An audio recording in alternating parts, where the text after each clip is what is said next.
Hi friends, இன்றைக்கி வந்து ஒரு சூப்பரான பிரேக்ஃபாஸ்ட் ரெசிபி பார்க்கலாம். வெண்பொங்கல், தேங்காய் சட்னி, அது கூட வந்து சாம்பார் எப்படி செய்கிறது அப்படின்னு சொல்லிட்டு வாங்க பார்க்கலாம். இதுக்கு வந்து நான் பச்சரிசி வந்து ஒரு 3 கிளாஸ் எடுத்திருக்கேன். சின்ன டம்ளர் அளவுக்கு தான் எடுத்திருக்கேன். 3 கிளாஸ் பச்சரிசி, 1.5 கிளாஸ் அளவுக்கு பாசிப்பயிறு எடுத்திருக்கேன். இதை வந்து நல்லா வாஷ் பண்ணிக்கணும். ஒரு 3 to 4 டைம்ஸ் நல்லா வாஷ் பண்ணி எடுத்து வச்சுருக்கேன். பச்சரிசியும் பாசிப்பருப்பும். இது வந்து குக்கரில் தான் நான் வேக வைக்க போகிறேன். குக்கரில் வேக வச்சா தான் நல்லாயிருக்கும். நல்லா குழஞ்சி வேகணும். அதனால் எப்போவுமே ஊற்றுற அளவுக்கு தண்ணி வந்து எப்போவுமே ஊற்றுறதுக்கு ஊற்றிட்டு எக்ஸ்ட்ரா ஒரு 1.5 டம்ளர் அளவுக்கு எக்ஸ்ட்ரா ஊற்றிக்கணும். அவ்வளோதான். நான் வந்து 5 பேர் சாப்பிட்ற அளவுக்கு இப்போ செய்ய போகிறேன். குக்கரில் வந்து கொஞ்சமாக தண்ணி ஊற்றிட்டு அரிசி அதுக்கப்புறம் பருப்பு ரெண்டையும் போட்டுட்டு தேவையான அளவு தண்ணியும் ஊற்றிட்டு இந்த ரெசிபிக்கு தேவையான அளவு உப்பும் இப்போவே ஆட் பண்ணிக்கணும். நார்மலாக கொஞ்சமாக ஆட் பண்ணால் போதும். அப்புறம் லாஸ்ட்டில் டேஸ்ட் பார்த்துட்டு கூட கொஞ்சம் ஆட் பண்ணிக்கலாம். ஏன்னா அதுக்கு சைடிஷ் வந்து நம்ம சட்னி சாம்பார் செய்கிறனால அவ்வளோ உப்பு வந்து இதுக்கு தேவைப்படாது. கொஞ்சமாக ஆட் பண்ணிக்கலாம். இதுக்கு வெந்ததுக்கப்புறம் இப்படி தான் இருக்கணும். நல்லா குழஞ்சி வெந்திருக்கணும். ரொம்ப கெட்டியாக இருக்கக்கூடாது. கொஞ்சம் தண்ணியாக இருந்தால் தான் சாப்பிடும்போது நமக்கு கரெக்டாக இருக்கும். ரொம்ப சூடாக சாப்பிட மாட்டோம் இல்லையா, கொஞ்சம் ஆறி சாப்பிடும்போது கரெக்டாக இருக்கும். இப்போ வந்து தாளித்து கொட்டிக்கலாம். தாளிக்கிறதுக்கு வந்து நெய் எடுத்திருக்கேன். 1 ஸ்பூன் நெய் போதும். எங்கள் ஊர் குளிருக்கு பாருங்கள், நெய் எப்படி உறைஞ்சி கிடக்குது. ஒரு வழியாக நெய்யும் ஆட் பண்ணியாச்சு. நெய் ஊற்றிட்டு நெய் நல்லா உருகி வரணும். நல்லா உருகினதுக்கப்புறம் வந்து நம்ம தாளிச்சிடலாம். சிம்மில் தான் நான் வச்சுருக்கேன், இல்லைன்னா கருகுன ஒரு ஸ்மெல் வரும் அப்படின்னு சொல்லிட்டு. தாளிக்கிறதுக்கு வந்து குருமிளகு எடுத்திருக்கேன். ஒரு 1/2 டேபிள் ஸ்பூன் அளவுக்கு போதும். அப்புறம் வந்து ஜீரகம் ஆட் பண்ணியிருக்கலாம். கூடவே பச்சை மிளகா, கருவேப்பிலை, இஞ்சி, இது 3யும் அதில் ஆட் பண்ணிக்கலாம்.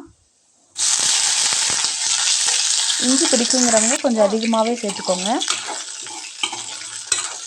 நல்லா டேஸ்டியாக தான் இருக்கும். நான் வந்து 2 பச்சை மிளகா தான் எடுத்திருக்கேன்.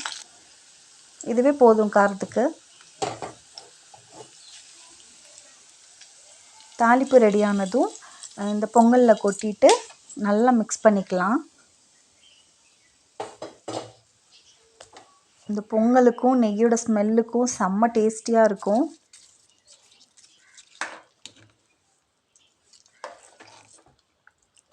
நல்லா ஃபுல்லாக கிளறி விடணும். நல்லா மிக்ஸ் பண்ணிக்கணும். அப்போ தான் நெய் எல்லா இடத்துலையும் போய் சேரும். ஸோ மிக்ஸ் பண்ணதுக்கப்புறம் இந்த மாதிரி தான் இருக்குது. ரொம்பவே டேஸ்ட்டாக இருக்கும். எனக்கு ஸ்மெல் பார்க்கும்போதே அவ்வளோ ஒரு டேஸ்ட் வந்து வாயில் தெரியுது. இந்த அளவுக்கு இருக்கணும். இந்த அளவுக்கு கொஞ்சம் தண்ணியாக இருந்தால் தான் நமக்கு சாப்பிட்றதுக்கு வந்து கரெக்டாக இருக்கும். இப்போ சைடிஷ்க்கு வந்து நான் பருப்பு வந்து நல்லா வாஷ் பண்ணி எடுத்திருக்கேன். சாம்பார் செய்கிறதுக்கு பருப்பெல்லாம் வேக வச்சு எடுத்துக்கலாம். நல்ல கழுவுணும். ரேசன் பருப்புங்கிறனால கல் மண்ணெல்லாம் இருக்கும். நல்லா கழுவி எடுத்துக்கணும். இப்போ வந்து பருப்புக்கு சாம்பாருக்கு தேவையான காய்கறி எல்லாம் எடுத்து வச்சுருக்கேன். இதை வந்து தாளிச்சிக்கலாம். சாம்பாருக்கு எப்போவுமே சின்ன வெங்காயம் தாங்க பெஸ்ட்டு. சின்ன வெங்காயம் இல்லைங்கிற பட்சத்தில் பெரிய வெங்காயம் ஆட் பண்ணிக்கலாம்.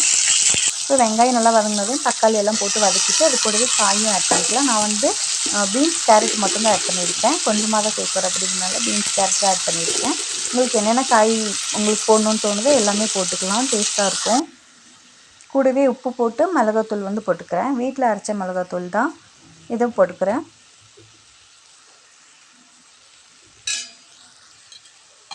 போட்டுட்டு நல்லா மிக்ஸ் பண்ணிடணும்.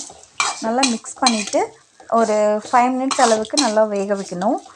அதுக்கப்புறம் லாஸ்ட்டாக நம்ம பருப்பை ஆட் பண்ணிக்கலாம். இப்போ வந்து நான் பருப்பை வேக வச்ச அந்த தண்ணி இருக்கு இல்லையா, அதை வந்து கொஞ்சமாக எடுத்து வச்சுட்டு இந்த காய்கறி கூட நான் வந்து ஆட் பண்ணிக்கிறேன். இதை வந்து ஒரு ஹை ஃப்ளேமில் ஒரு 2 மினிட்ஸ் வச்சு நல்லா கொதிக்க விட்டோம் அப்படின்னா காய் வெந்துடும். குட்டி குட்டியாக கட் பண்ணிக்கனால சீக்கிரமாக வெந்துடும். இல்லைன்னு நீங்கள் இப்படி இதை எடுத்து அப்படியே ஊற்றி குக்கரில் ஊற்றி கூட ஒரு விசில் கூட விட்டுக்கலாம். நான் வந்து இப்படி செய்கிறேன். இப்போ பாருங்கள், நல்லா ஒரு 2 மினிட்ஸ் ஆயிடுச்சு. இப்போ வந்து நான் பருப்பு இதில் ஊற்றிட்டு ஒரு 5 மினிட்ஸ் அளவுக்கு லோ ஃப்ளேமில் வச்சு சிம்மில் வச்சு ஒரு 5 மினிட்ஸ் அளவுக்கு நல்லா கொதிக்க வைக்கணும்.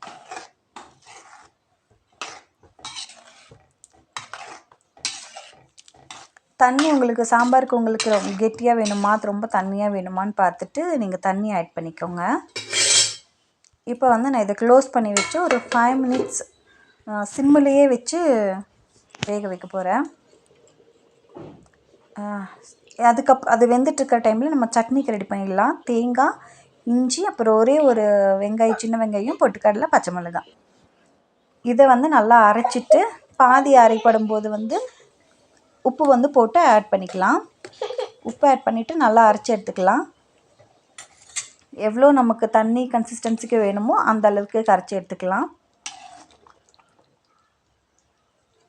சாம்பாரும் ரெடி ஆயிடுச்சு சைடில். இப்போ வந்து சட்னிக்கு வந்து தாளித்து கொட்டிடலாம். கொஞ்சமாக ஆயில் விட்டுட்டு கடுகு கொஞ்சமாக போட்டு அதுக்கப்புறம் கருவேப்பிலை அதிகமாக போட்டுக்கிறேன். கருவேப்பிலை ஃப்ளேவர் வந்து இந்த சட்னி, தேங்காய் சட்னிக்கு எப்போவுமே கருவேப்பிலை ஃப்ளேவர் சூப்பராக இருக்கும். அவ்வளோதான், சட்னி தயாராகிடுச்சு. நல்லா மிக்ஸ் பண்ணிக்கணும்.